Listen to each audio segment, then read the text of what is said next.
بسم اللہ الرحمن الرحیم۔ حضرت داؤد علیہ السلام کی قوم کا واقعہ کہ حضرت داؤد علیہ السلام کی قوم بندر کیوں بنی۔ ناظرین، حضرت داؤد علیہ السلام کی قوم کے 70,000 انسان دریا کے کنارے ایک بستی میں رہتے تھے۔ ان پر خدا کی بہت رحمتیں تھی، اور جب ان پر خدا کی رحمتیں برس رہی تو وہ لوگ خدا سے غافل ہو گئے اور اپنی دنیا میں مگن ہو گئے۔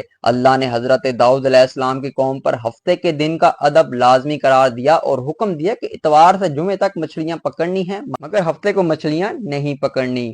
حضرت داؤد علیہ السلام کی قوم نے اتوار سے جمعے تک مچھلیاں پکڑنی شروع کر دی، مگر ہفتے کو مچھلیاں دریا میں زیادہ ہوتی اور باقی کے 6 دن کم ہوتی۔ ہفتے کے دن جب بھی حضرت داؤد علیہ السلام کی قوم دریا کے پاس آتی تو اتنی زیادہ مچھلیاں دیکھ کر ان کا دل بے ایمان ہو جاتا۔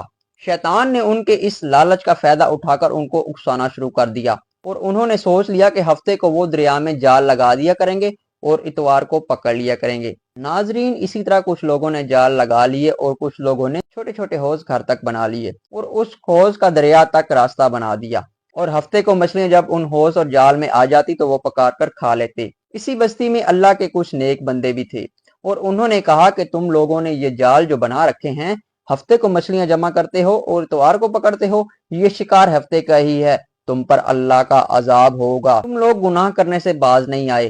وہ لوگ ہنسنے لگے اور کہنے لگے، ہماری جو مرضی ہم وہی کریں گے۔ ناظرین، اس بستی میں 3 قسم کے گروہ تھے۔ ایک وہ جو اس گناہ کی شروعات کر چکے تھے، اور دوسرے وہ جو ان کی اصلاح کرتے تھے، اور تیسرے وہ جو اللہ سے ڈرتے تھے۔ ناظرین، جن کو اللہ کا خوف تھا انہوں نے سوچ لیا تھا کہ وہ ان کے ساتھ نہیں رہیں گے۔ انہوں نے بستی کے درمیان اینٹوں سے دیوار بنانا شروع کر دی اور اس بستی کو 2 حصوں میں تقسیم کر دیا۔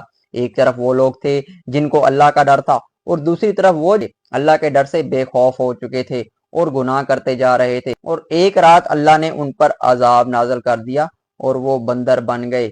صبح جب اللہ کے نیک بندے سو کے اٹھے اور دیوار کے پاس آواز بلند ہوتی ہوئی نظر نہ آئی تو انہوں نے دیوار پر چڑھ کر دیکھا تو سب کے سب بندر بن گئے تھے۔ وہ خوف سے چلانے لگے اور خدا سے معافی مانگنے لگے۔ ناظرین، امید کرتا ہوں آپ کو یہ واقعہ پسند آئے ہوگا۔